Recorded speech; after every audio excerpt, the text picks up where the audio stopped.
The one thing is the surprisingly simple truth behind extraordinary results. And really, we're talking about time. It is your most valuable resource.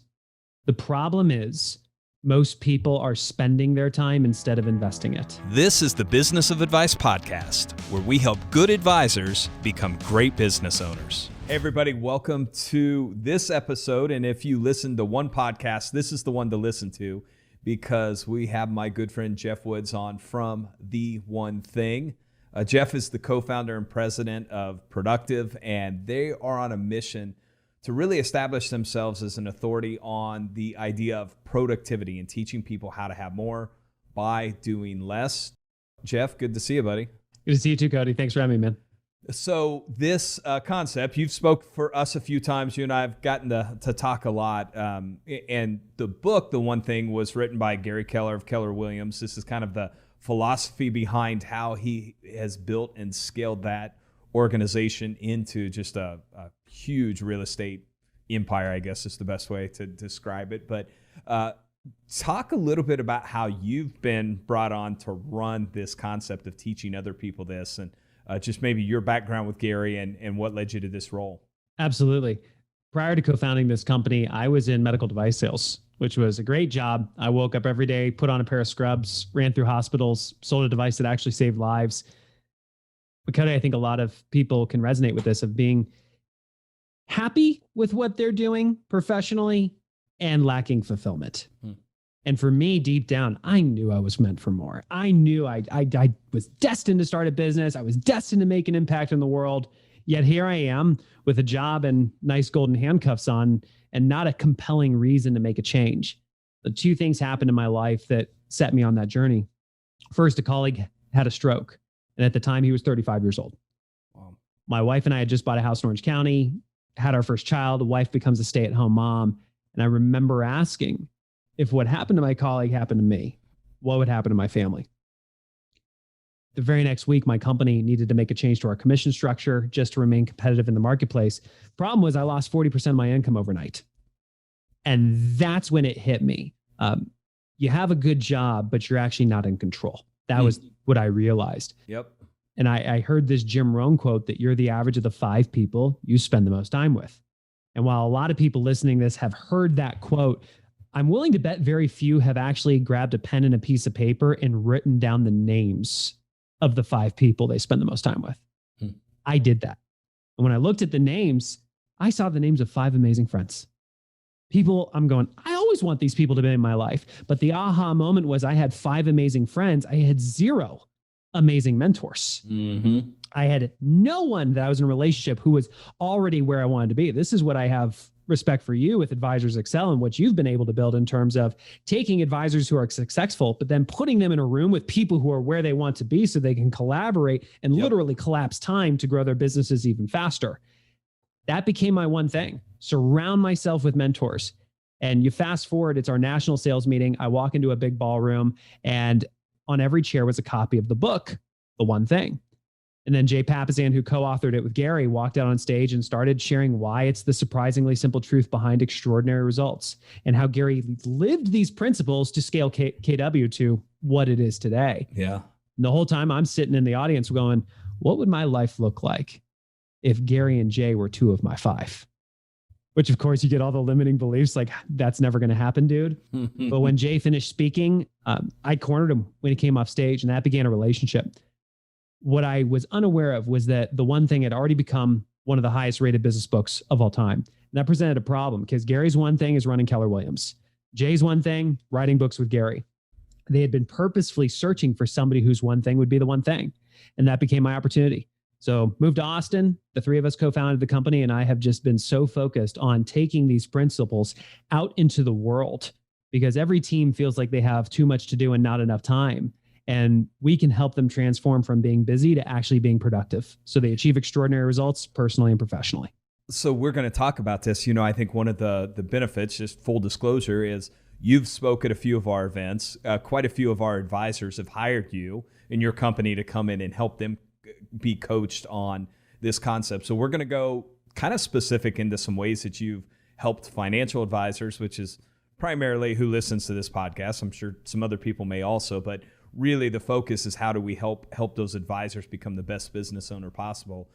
So we're going to have some like really good insights because you've been working with a few of our top advisors for last 6 months or so, and been able to see how in their office. So we'll apply some of this to that industry. But before we jump in maybe that specific, just walk everyone through really the thought behind the one thing and how a business owner, an entrepreneur, leader can really transform the way that they plan their year, their month, their weeks. Just what's the concept behind the one thing? The one thing is the surprisingly simple truth behind extraordinary results. And really, we're talking about time. It is your most valuable resource. The problem is most people are spending their time instead of investing it. We all know that time is more valuable than money, but when we look at money, we invest money. What do we expect, Cody? Good return. Good return. Yet how many people wake up and genuinely look at their time and hold it accountable to delivering a return? It's not common. We were never taught.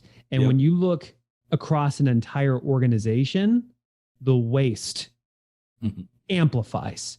Because when people can't focus on what matters most, they end up working long hours and they end up sacrificing their personal lives, which leads to turnover and not as great results for the business. Yep. So all we do is we consult with leaders with a really simple yet proven system to turn big visions into simple actions.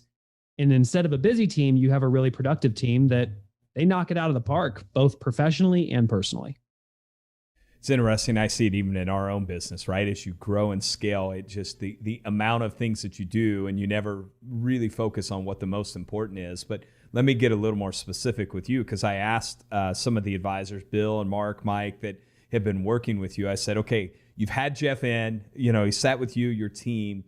Give me like what really made an impact. And all of them brought up the 411 document or mindset, and just said that was transformative. So walk us through what the 411 is and why that has become such a big deal. Sure. 411 is a tool that gives you clarity on your priorities. That's a simple statement, by the way. Yep. But most people don't have clarity on their priorities. And their actions tell them that, because when they get to the office, whether at home or in the actual office building, they fire up their computer and what's the first thing they check, Cody? Email or social media. Yep. Until they go to their first meeting, they get out of the meeting, they got 5 minutes, so they check. Email or social media. Then somebody swings by and asks, hey, you got a minute? And because they're a team player, they say, sure. And then that literally repeats all day long. They look up at the end of the day knowing they were busy, but deep down questioning what they actually got done. I used to be that guy, by the way. If that's you, one, you're spending your time, you're not investing it. And two, you're doing that because you don't have clarity on your priorities. Steve Jobs is a great example of this. When he came back as CEO of Apple from 1997 to 1999, he took the company from 350 active projects down to 10. He shut down 340 initiatives that were already up and running, let alone saying no to all the other opportunities. Apple went on to become one of the most valuable companies in the world. What the 411 does is it gives every individual the ability to get clarity on their priorities to the point that they can say, these are the 20% priorities that are going to drive 80% of my results this year, personally and professionally. Yep. Based on that, here's what I got to do this month, and here's what I got to do this week. And that's why it's called 411. What do I have to do each of the 4 weeks to be on track for my month, to be on track for my year? And just like when we used to call 411, you called to get the relevant information or truth.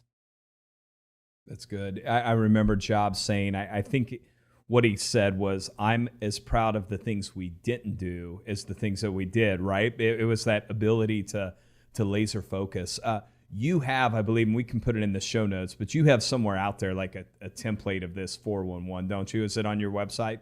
Yeah, if you just go to theonething.com, and that's with the number one thing.com, you can find it on the homepage. You'll see at the top the menu bars. You'll be able to find it from there.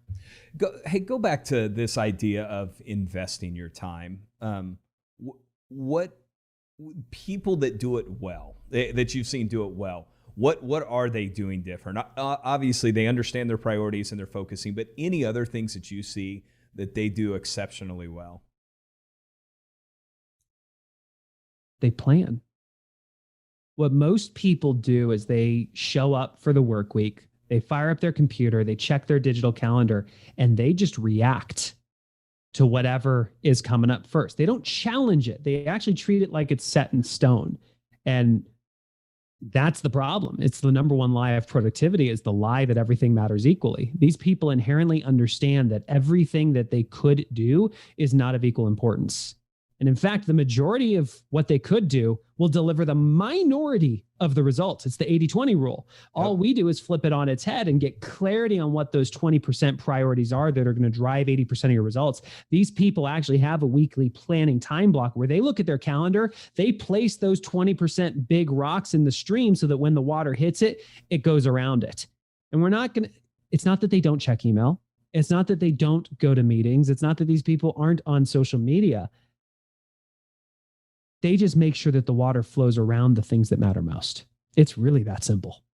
Well, one thing you and I have had a conversation around, and I get this question a lot. People make an assumption as our business has grown that I must work 70 or 80 hours a week, and I tell people all the time, like, I show up at 8, I leave at 5, and now any business owner, sometimes it's hard to turn thinking about the business off a little bit, but you and I were having a long conversation in Texas about this, about the people that work a lot of long hours are cheating, basically, right? That they're cheating in a lot of different ways, cheating from things that may be more important. But walk through kind of that concept, what you've seen with people who are just spending a lot of hours, take it specific to an advisor, right? They have the team to build, the marketing, meeting with clients, all those things. And I see a lot of them that they're almost burnt out because they're working so much. Point of clarification. Did we talk about this after our second or third old fashioned? It was probably the third. Okay, just checking. This is something that I learned from Gary really early on. He was in a mastermind and he shared this idea that working long hours is cheating. And that took me back, Cody, because I came from the school of thought that if you worked long, if you worked hard, if you hustled, if you grind, you will be successful. And Gary was saying it's cheating because you can actually do the wrong activities. And if you work long enough, if you work hard enough, sure, you can muscle your way to a result, and you cheat yourself out of what it means to live a life. And that's when it's like, if I was in the movie, it's like you would have seen all of a sudden it traced over my entire professional career, all the moments when I was working late or not being with my kids because I told myself I was doing it for them. But actually, I was saying no to the people that mattered most every day because I was unclear on what I needed to say yes to during the day. And what Gary suggests is that if you want to live an extraordinary life, you need to be as efficient and as effective as possible during the hours that you work. And at a pre-prescribed time, you shut it down and you go and you live your life. So let's apply that to an advisor. I mean, an advisor starts out solo and they start taking on clients. They're doing lead generation to get new clients. They're servicing the existing clients they got. They're handling all the administrative stuff. Then they might bring on a first assistant and they start to build out their team, but they're still meeting with all the clients and they tell themselves this story that they have to do all of it. But you fast forward, they're working a crazy number of hours. Sure, they might be making a great income, but they're cheating themselves out of what it means to live a life. And I can think specifically about one of the leaders for one of the guys inside your world where the number of hours he was working was insane. Relationship with the wife is getting strained. Not as present with the kids as they want to be. And when we sit down and we ask them, okay, what are you doing? And they list off all the things that they got to do. And then we flip it on its head and go, okay, well, but what's your job description? What are the 2 to 3 things you have to do exceptionally well or you should be fired? That's our definition of a job description, the 20% things. And they go, oh, that's simple. Boom, boom, boom. Then why are you doing all these other things? And it comes down to trust or lack thereof that the team can actually fully do their job. Great. Well, now let's take you on a 90-day journey to fully free you up so you can take back control of your time. Geoff, and I probably know who you're talking about there, but I'll ask you this in a little different way so it's not specific. You're working with, I know for sure, Mark, Mike, and Bill have all, I talked to them a little before we sat down to do this conversation. What do you see at their level? Because all three of those guys are now running big advisory businesses, right? They're really kind of acting as the CEO. What was the one thing for them? And maybe you don't have to say specific, but like once you're getting to that level where they're at, what was the one thing that was most important for them to focus on? Well, they're in the position where they've had to shift from producer to CEO. Yep.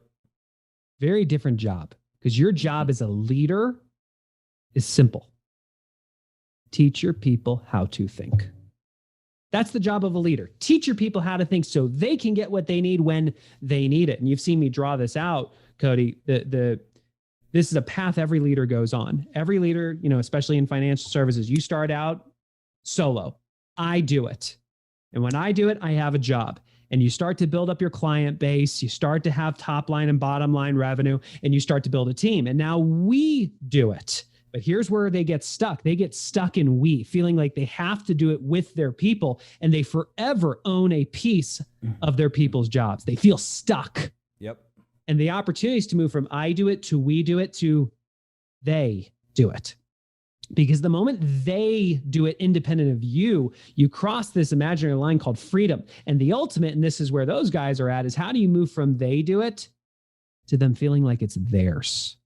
Where they actually feel like they own their job and they do not give you back pieces of their job. So for a lot of them, vision is a big part of it. Like when I think about Bill and where he's going and his vision, it's huge. Yep. We can help stretch it and make it bigger. But then based on that, how do you now look at your leadership, at your generals, and make them feel like it's their idea, like it's their vision? They own a piece of that vision. They're bought into it. And how do they now drive the execution throughout the organization in a way that it doesn't come back to Bill, it doesn't come back to Mark, it doesn't come back to Mike? Because the people are owning their job.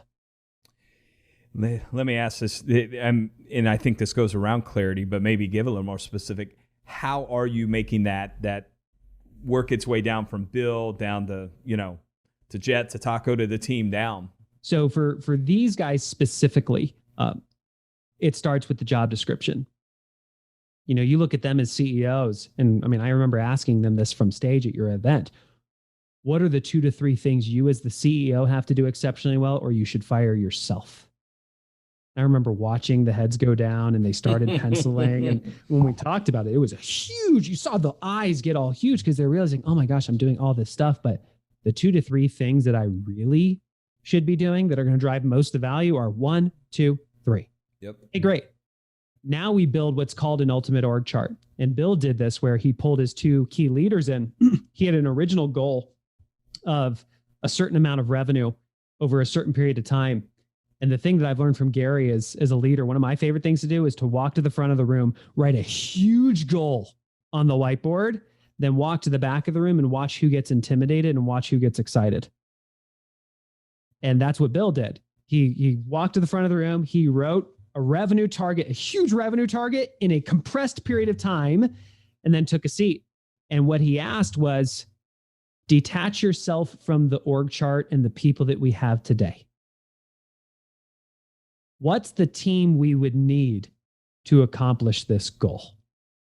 And all of a sudden they go, okay, well, we've got you as CEO. I'm the president. I'm the VP. We would need this person, and this person. Great. Now that we've got the org chart, what are the 2 to 3 things the CEO would have to do exceptionally well?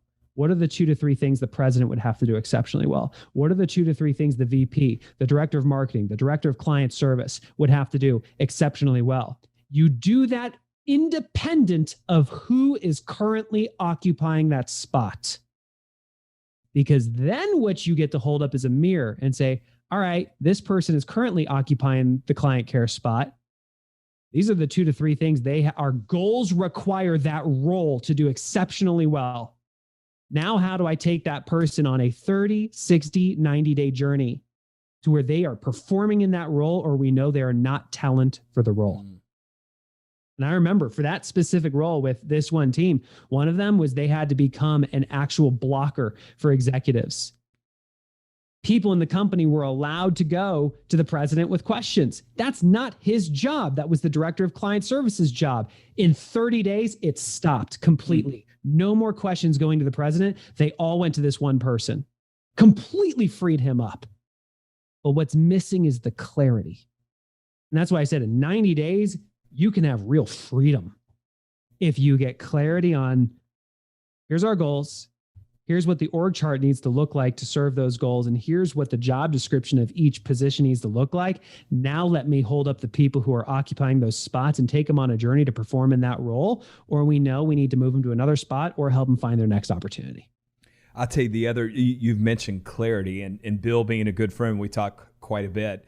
The other thing that I can see in this is that the clarity creates confidence because Bill called me, I think you're aware of this, and going to make a pretty big marketing spend and like substantial, with the Indians. And he's asking me, and I'm like, man, I don't know if I would do that. Like, yeah, that's a big commitment you're making, but just, you can see it in the fact that they're crystal clear on what they're doing, what their roles are, and where they're going. It's created this confidence that it's just, it just works its way through the entire organization.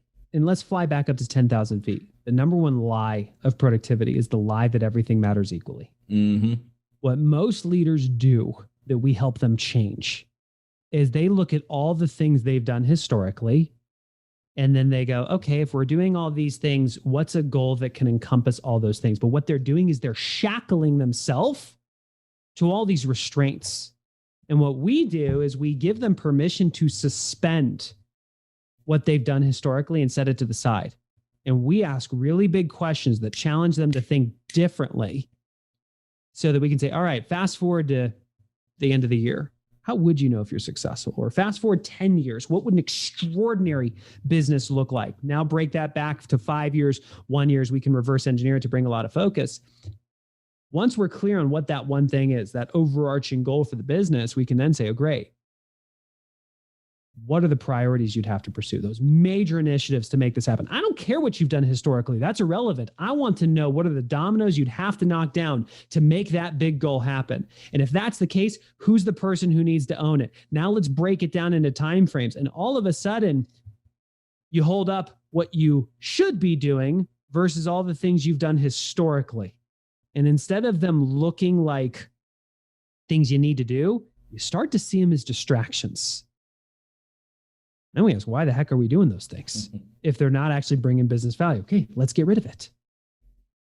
This may be a tough question. It may not be a tough question. I probably shouldn't say that. You're pretty good at answering questions. As you've worked with some of these guys, and I'm going to speak maybe a little bit more specific to an advisor that's building an organization, becoming the CEO, right? One of the things we talk about a lot is we want to help good advisors become great business owners. What are not all tasks being created equally or having the same value? What are the couple things that you see pretty consistently with those? Use those three as an example that are their priorities, that is where they should be spending more of their time. Well, I'm gonna turn it back on you. I want you to, what are the priorities of an advisor who's still in production?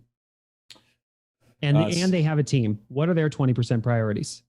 If they're still in production, yeah, tends to be converting prospective clients into clients is probably the number one priority there. Obviously, I think anytime you have and are building a team, the development and leadership of the team is a big one too. So those would be my top two. Okay.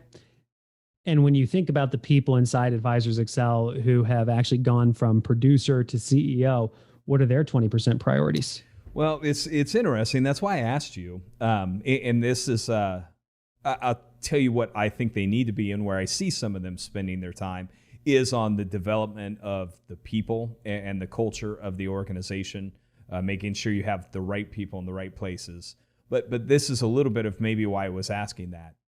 I also see some of them struggle with that transition because they're so used to and I've had this conversation multiple times, they're so used to their day-to-day, a lot of that was meeting with clients or prospective clients, that once they're not doing that, they're not sure where they should be spending and investing their time. So that was a little bit of why I asked that question, actually. So one of the guys that you mentioned, that's what we're working with him on right now. Yeah. He has a mission. This business is not about money for him. It's about impact and legacy. And he wants the business to be able to survive without him. But right now it currently relies on him. So what are his 2 to 3 things if he were in the CEO role? And if that's the case, what does that mean for the other people?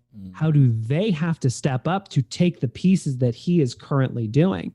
So to answer your point directly, going from producer more to CEO, vision is a big part of it. Yep. Which requires thinking time. People is absolutely a big part of it. And most importantly, being able to turn vision and then play coach so that your people identify how they are going to tackle it. That is a skill that has to be developed. Learning how to ask the right questions as a leader so that it's your people's idea on how they're going to own their job, what their priorities are, not you telling them. You tell them what to do, you are stuck in we. You literally train your people to not think and to come to you for the answers. The problem is most of these people don't have patience. People ask them questions, they give them the answer because it's faster, but they literally train their people not to think and to keep coming to them. So how do you actually help them realize, okay, I'm still in production and I want to become a CEO. So what do my thinking time blocks need to look like so I'm casting a vision? How do I have to shift the way that I communicate with my people so I stop telling them what to do and I start challenging them to think for themselves so they actually own their jobs so they can free me up? And if you really want to develop extraordinary talent, you have to become a world-class coach, which means you have to master asking great questions. Mm-hmm. People do not pop out of the womb knowing how to do that. You have to cultivate that. It's good. Good answer. I knew you'd answer it easily. So well, here's how I can also speak to it. I am a salesperson turned executive. Yep. I had to learn how to cast a vision. I had to learn how to master asking great questions that would stop people dead in their tracks and go, great question. I had to stop giving people the answers and start asking questions when I naturally would have told. I've had to form habits that supported all of this over the last 6 years, and it's what put me in the position that I'm in now. So I've gone on the journey. Now we get to help other people do the same. Yeah. Well, and it's the reason I asked, that's the big transition for so many of these advisors as they grow and scale that business. It's when they work themselves out of the job, they're so used to it's how do I now make that change or transition? And so and how do you not eject yourself back into the business just because you're bored? Yep. Which, hey, I mean, we could spend a whole nother thing that maybe also having that clarity is, I don't think Mike would care if we said this or made that joke, but, sometimes we joke it's better when Mike's busy because then he's not coming up with all kinds of new ideas because he is bored. So I think you've helped him a lot too, and just having that clarity and staying focused. We call it seagull management. It's like a seagull. You swoop in, you dump on your people, and you fly away. Yeah, that's good. Hey, let me ask one more quick question, then we'll transition a little to hiring and staffing and some things there, because that was another area they said you've helped them a lot. But going back to not all things being equal, what do you do with someone? And I'll give you the best example. My partner, Dave, who Dave loves a to-do list. Like, he loves coming in the morning and having, like 10 things on there and leaving the day with all of them crossed off. And some people are like that. I think it does gives you a sense of accomplishment that you're getting stuff done. That is very anti what the one thing is all about. So just any advice for people that are more wired like the to-do list, cross off the items. Here's the good thing. If you like a to-do list, this will work great for you, because the to-do list is just the first step of 3. You're just missing the last 2. Here's the problem with the to-do list. You look at the 10 items and you tell yourself the story that you have to get them all done. So you start with the first one or the one that's easiest. And the moment you cross it off, there's actually dopamine that's released in your brain. It feels good. It's why we like to cross all the things off. It's awesome. The problem is you treat everything like it matters equally. If it's on that list, screening candidates to hire my new VP is of equal importance to send invoice. Because you tell yourself you have to get them all done.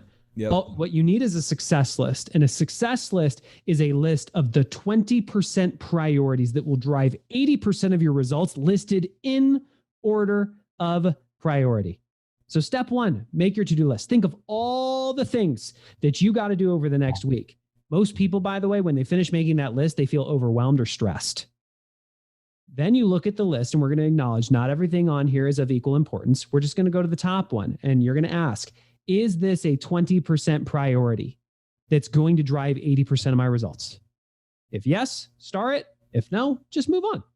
Is this a 20% priority that'll drive 80% of my results? If yes, star. If no, move on. Is this a 20%er? Is this a 20%er? And what you've done is you have now identified the things that you should do, the 20%, versus all the things you could do. And then the third step is you go in order of priority. You look at the shoulds and you ask, if I could only do one, which would it be? Should I earn the right to do a second? Which would it be? Should I earn the right to do a third? Which would it be? Then you just start whacking away at the first one first. Very simple. That's good. So for all the to-do list people, they just have a new way to organize their to-do list.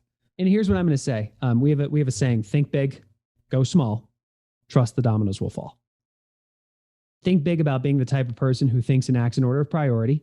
And I want you to go small. I'm not here to suggest never create a to-do list ever again. In fact, I just want you once to turn a to-do list into a success list and to execute in order of priority, and then look up and ask the question, which one is going to serve you best? And you get to make the decision on how you want to move forward.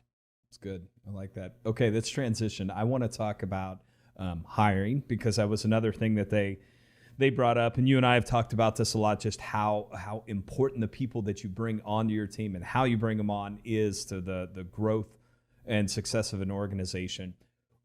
Something that was a little different, complete 100% credit to you, something that we've borrowed and started using a little. You have this laser focus into the job description. And I think I even heard on one of your podcasts, like, I think you were advertising for an open role, and like went into, this exactly how I've heard you describe it. We're missing a marketing director. Yeah. And here's the 3 things they have to do exceptionally well. Boom, boom, boom. If you know this person or you are this person, apply here. Otherwise, please don't. So that was what I was going to have you explain. The approach you take to writing the job description. Well, you just kind of read it off, but just give me the thought process behind it. Yeah. And we're restating what we've gone into. Most people, when they think of a job description, they think of all the things that they have to do to be successful. Everything does not matter equally.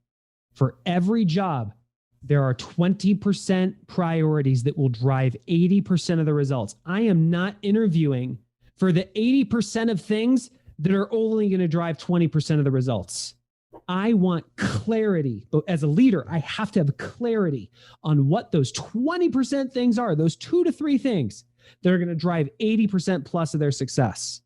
If you don't believe that this is the case, here's a way to test this. If you've ever been promoted, ever, were you promoted because you were the best email checker in your organization? No. Were you the best meeting attender? I mean, your notes, they were so good, they sparkled. Nope. Here's the problem. Most people major in the minors. Oh, got to get to inbox 0. Got to get to my next meeting on time. They go through their days majoring in the minor things. We're just changing it. So what are the 2 to 3 things? Your goals require that role to do exceptionally well. Otherwise, the person occupying that spot does not earn the right to keep their job. Now, that language I used was very purposeful. What are the 2 to 3 things? Our goals require the role to deliver. That's good for hiring. It's also good for performance improvement. Sure. Cody, it's not about you and me and how I feel about you. This is about our goals. Our goals are our goals. In every organization, we have two things. We have our goals and we have our people. One is a movable object and one is an immovable object. Most people would like to think that their goals are an immovable object. I am committed to our goals and we will do whatever it takes to get there. Immovable object. But they don't act that way because they actually treat their people like the immovable object. Oh, well, my client service person, they're struggling. They're only doing this. But the person occupying the marketing spot, they just don't get it. Oh, my leaders, they're too busy doing everybody else's job, and they make their people the immovable object. So they have to lower the goal. We refuse. We don't work with a company that is unwilling to make the goal an immovable object. So that's why I say, what are the 2 to 3 things? Our goals require this role to do exceptionally well. You get clarity on those things in order of priority. That informs how you write the job post. That informs when you interview the questions that you were asking around. Because if I can only ask one question, it better be around priority number 1. Yep. And should I earn the right to ask a second? It's going to be around number 2. Should I earn the right to ask a third question? It should be around priority number 3. And everything else is everything else. And then you hire that person. And now the real interview begins. Here's the mistake people make. They mistake people's potential for a proven track record in your world. Just because they've done the job elsewhere does not mean they are proven talent. They are only proven talent till they have proven they can do it in your world. And so that's where, and this is what we've done with a lot of your guys, is we get clarity on those 2 to 3 things. And then we go, great, let's create a 30, 60, 90. This is a plan that ensures that you and the candidate are 100% aligned. On fast forward 90 days, here is exactly how we will know if you were successful. Boom, boom, boom. So in 30 days, here's the handful of things that you got to knock down to be on track for your 90. And at the end of 30 days, red light, green light. Did you get it done or not? Assuming they got it done, the next 30 days, here's the specific things you got to get done. Boom, boom, boom. And you do that for 90 days. And this is what we took some of your people through. Because when they got clarity, okay, I'm holding on to pieces of my people's job. I'm stuck in we. I want to be in theirs. Here's the 2 to 3 things they have to do. Here's how we would know if they were successful over 90 days in terms of owning their job. So in 30 days, here's what we got to do. And then every week they just sit down and say, all right, walk me through what you got to accomplish this week. Okay, well, this week, in order for me to knock these 5 things down, here's what I got to do this week. It is so clear, so focused. And all of a sudden people go, oh my gosh, why the heck didn't I do this sooner? Love it. One thing I think about when I see that is when someone walks into a new role also, just having that clarity of like, you walk into a new role, you're trying to figure out a lot of things, right? You're trying to figure out the people, the politics, the culture, everything there, but just being able to crystal clear know like, here's where I need to focus my time. First month, second month, third month. So just making that so much more clear for them is not only, I think, good for you from an organization, but like you're going to tell really quickly, did we hire the right person or not? Can they take that? And, we're removing all this other stuff and letting them focus on these things. So that's right. Everybody wants to be successful. Nobody walks into their job and say, I want to deliver average performance. Everybody wants to win. Problem is, most people have been blindfolded, spun around in a circle 7 times, handed a bow and arrow, and asked to shoot a bullseye. Mm-hmm. So all you're doing is you're taking the blindfold off. You're saying, these are the tools that you got. Here's your bow. Here's your arrow. See right there? That's the bullseye. So I have 3 steps for you. Step 1, straighten your posture, tighten your core. Step 2, pull it back. Step 3, breathe and release. Now I'm going to watch you and I'm going to coach you every week to help you perform. So by the end of 90 days, you are shooting bullseyes. You actually sound like you've shot a bow and arrow before. Or are you just really good at telling the bow and arrow when story? I was 5. It just makes sense. I say things with confidence, Cody. Yeah. Let me ask another question. Something you said at our event, some people were probably squirming a little, but you said, if you decide your habits, you decide your future.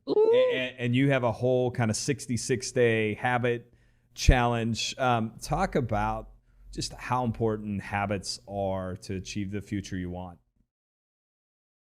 It's the third lie of productivity, the lie of a disciplined life. A lot of people think, and you see people on social media talking about, you just got to be more disciplined. You got to have more grit. Discipline on its own is a lie. It's a lie to rely on it. The opportunity is to leverage it so you form a habit. I told you before we pressed record last week, I was out at Fort Bragg doing a training for a bunch of Green Berets and Army Rangers. And the commander stood up and said, today we're going to talk about how we leverage our discipline to form the right habits that will create our success. Like, he got it. This is the head of the special forces saying it's not about discipline. It's about leveraging discipline to form the habit that makes you successful. And a quote that we found from FM Alexander is that people do not decide their futures. They decide their habits, and their habits decide their futures.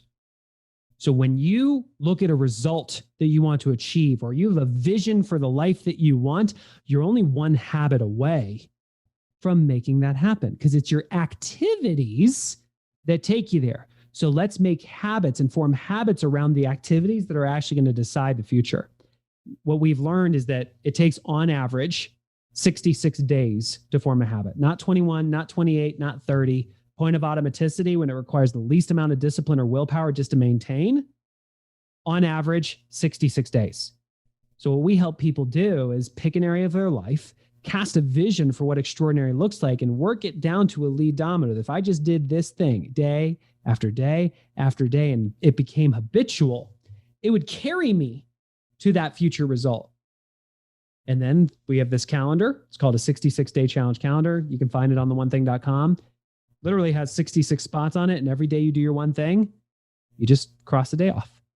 Next day you do your one thing, cross the day off. Because pretty soon, Cody, it becomes less about doing that activity and more about not breaking the chain. All of a sudden you start forming habits, and it's crazy what happens. I think I don't know if it was you and I talking about this. I remember reading Jerry Seinfeld talking about this, very similar, right? That's where it came from. Where he's like, I just wanted to write jokes every day, and my goal was how many days in a row could I stack up and eventually write some good ones. Yep. So when we were doing research for the one thing, they found this story of a software engineer who wanted to become a comedian, and he was at a stand-up club, and he was behind stage, and Seinfeld was there, and he walked up to Jerry and said, Jerry, Mr. Seinfeld, I'm an aspiring comedian. What advice can you give me? And he said, simple, write a joke a day. The guy looks at him and goes, that's it? He goes, actually, one more thing. Go get one of those big wall calendars, and every day you write a joke, just put an X, because pretty soon it's less about writing the joke and more about not breaking the chain. So it was us that talked about it. I knew I'd heard that story. So let me share an example that will apply from going from producer to CEO. Yep. I was in the place in our business where I had to do everything. And I wanted to start to taste freedom. I wanted to actually have a business that could grow and operate without relying on me.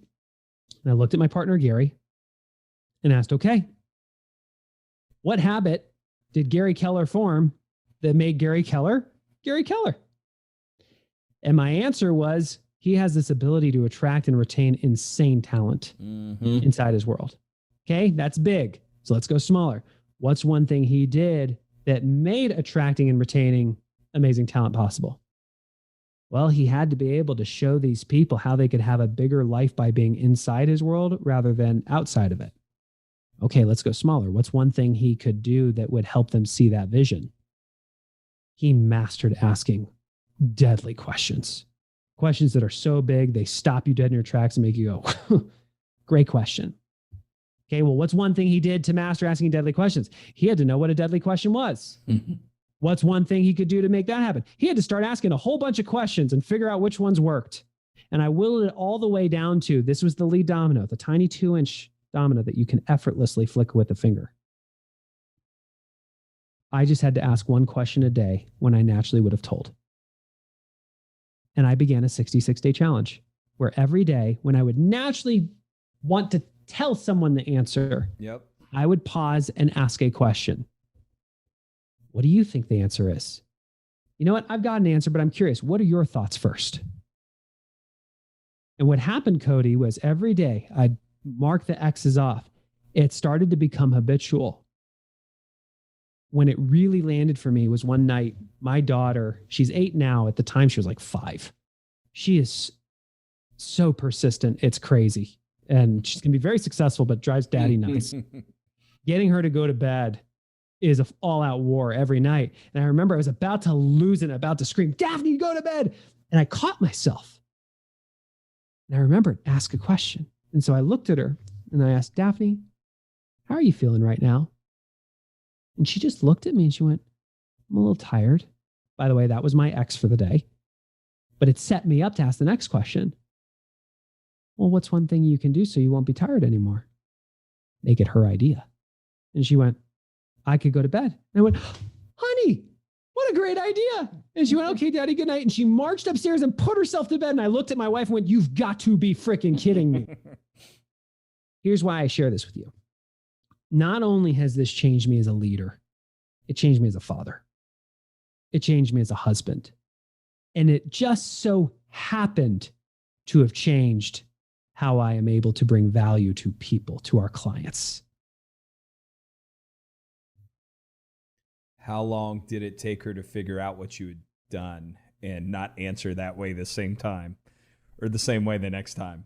Yeah, that one didn't work again. But here's what's interesting. This happened less than 90 days ago because for years now, I have been asking her questions when I naturally would have told her, because I know my job as a leader is to teach her how to think.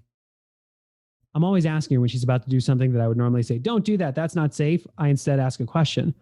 What's the upside? What good could come from this? She tells me. What's the downside? How could this go wrong? Are you willing to live with the downside? And she came to me one day and she said, Daddy, I want to build a slide off of our deck. Our main floor has a walkout deck that then overlooks our backyard. It's a walkout basement. She goes, I want to build a slide that can walk out the deck. And before you say anything, I already know. Here's the downside. Here's what I think could go wrong. Here's one thing I can do so that all those things don't happen. Can I build the slide? It's like, no, and you're brilliant. Come on, all that work and you wouldn't let her build it, huh? Because I'm not willing to live with the downside. That's true. Let me ask one more question, then I want to jump into lightning round because I know we got kind of a hard stop. You know, the advisors we were talking about, they're all scaling. And most of the advisors that come here, that's one of the things. Most of them, what's ended up happening is they plateau, they get frustrated, they know they're missing something. And you've talked about this, and you said you're usually missing one of 3 things: a model, a system, or a person. Yeah. How does someone go about figuring out which of those they're missing?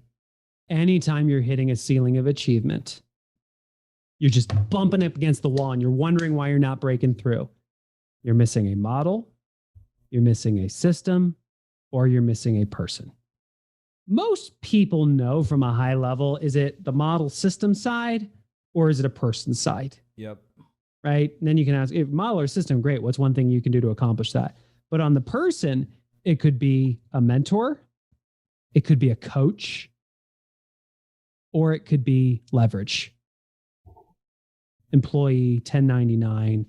So the thing that I have just realized, and I've learned this from Gary. I remember Jay and I were having coffee and we were talking about Gary and he said, you know the difference between a millionaire and a billionaire? And I'm going an extra comma and 3 zeros. and he said, you know, a millionaire sees an opportunity and asks, how can I do it? A billionaire sees an opportunity and asks, who can do it for me? That's all Gary did. He was like, one thing's not going to be my one thing, and Jay, it's not going to be yours. Mm-hmm. We're missing a person. They were hitting a ceiling of achievement. They were missing a person, me. And so as I've gone and built our business, anytime I feel like we're not achieving the results that I want to be achieving, I look and go, maybe it is a model, our fundamental approach. Maybe it's a system to document it so it's scalable, or maybe I'm just missing a person, coach, mentor, or person I need to hire. Yep. That's good. Have you hired that person? Yeah. January this year, I hired a VP to take over running the operations. So, and I was so clear I was looking for somebody who had been the number 2 to a number 1, taking a company from startup through high growth. And they had to do 3 things exceptionally well. 1, turn a vision into plans into results. 2, they had to be able to build and lead a high performance team. And 3, they had to be able to build systems and culture without slowing the company down. It's still seared into my mind. That's good. And I went hunting for that person. I found him. And he has completely liberated me. Now I get to do my 3 things: vision, growth, ambassador. Cast a vision, make it rain, and get on stages and behind mics and share the values of the company. It's awesome. Congrats, man. It's been fun to watch. I think you were hiring that person when you first spoke for us. That was in January. Yeah, he was in his first 30 days. And he has, what's amazing is when you bring real talent in, they raise the standards for the team. He just immediately raised the bar for our goals, for the timelines, for how we needed to behave and treat one another. And it's all happening independent of me. He literally said to me this morning, he said, Geoff, I just need you to make it rain, be pretty, and be funny. The end. Got at least one of those 3 down, right? Hey, let me ask you, if you have just a few minutes, I always like to end with 5 lightning round questions. And I always preface this by saying, like, if you and I were hanging out backstage, I would probably ask you a number of these questions just like one-on-one. So I ask them, in front of, I guess, a virtual audience. So first question, last year being such a unique year as a leader, is there a lesson that you learned last year that you know that you will carry forward with you for the rest of your life? I got this from Keith Cunningham, who's a mutual friend of ours. What stops us from reinventing ourselves is an attachment to the way things used to be. It took a pandemic to force people to let go of the way things used to be so they could imagine how things could become. We see it happening around the world with work. A lot of people are doing a hybrid environment moving forward. Some people have gone back into the office, some people fully virtual. But for years, they said that can't work until they had to make it work. So for me, it's being willing to let go of what we know to imagine what can become. That's good. I asked Keith that question because he was on the podcast. He didn't say that. I'm trying to remember what he said, but that's a really good one.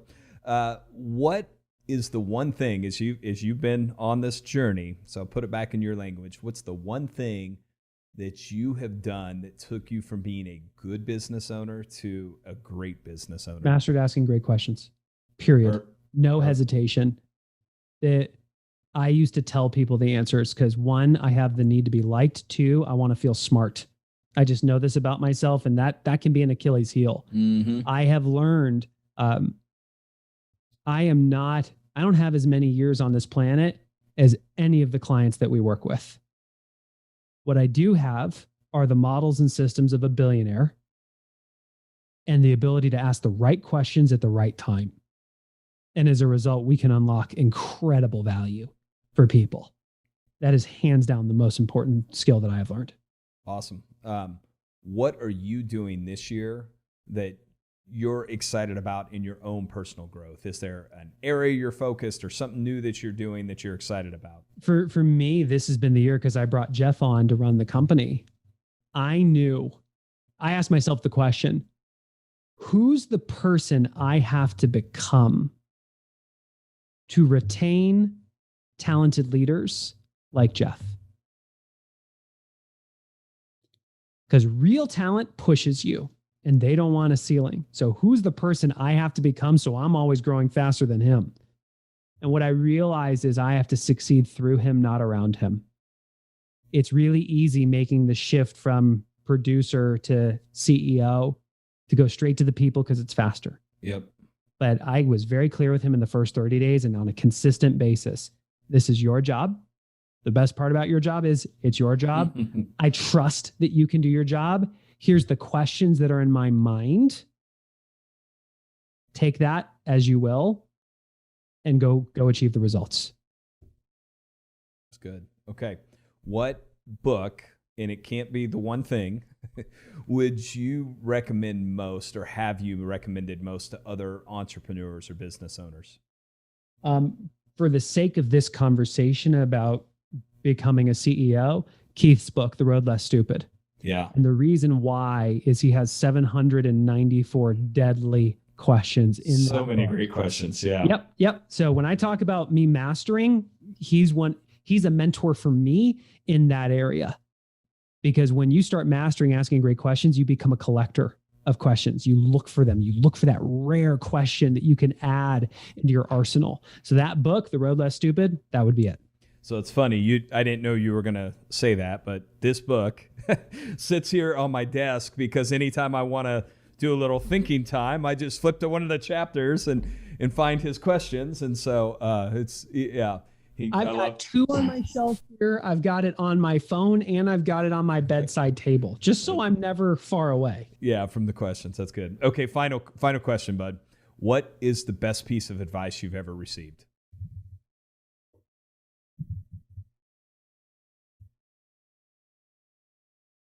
I already shared the Jim Rohn quote that you're the average of the 5 people you spend the most time with. Mm-hmm. I'm going to share a different one. I remember when I was a senior in college, I was doing sales for a startup tech company. And when I was about to graduate, the CEO sat down with me and said, business isn't going well. I'm not able to afford to keep you on, but let me give you some advice. Most people ask, what job should I get? I want you to ask a different question. What are the skills that if I master will serve me no matter where I go? That was insanely powerful, because then I detached myself from what's the right job or the right company and more about how will this opportunity for me help me master selling? And that has gotten me absolutely to where we are today.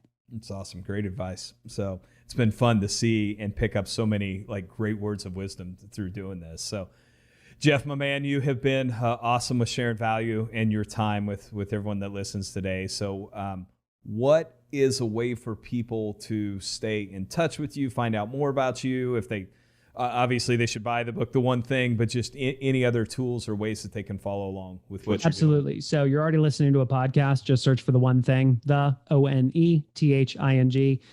Subscribe to the podcast. Every week we have a new episode sharing the stories of people who are going on this journey. If you look me up on Google, Geoff Woods, Geoff Woods, you'll find my LinkedIn profile. I am the top search result on Google with that spelling. You can fire me off a message there at LinkedIn. That's the best way to connect with me directly. And if you want to chat about what this looks like to bring to your company, if you just go to theonething.com, at the top, you'll see Grow Your Business. Click on that, enter your info. We'll have a call. Awesome, my friend. Hey, if you enjoyed this podcast, go leave a review. Make sure other people know it's a valuable use of your time. Subscribe and follow along as we have new great guests like Geoff come on. So I appreciate you, my friend. My pleasure. Thank you.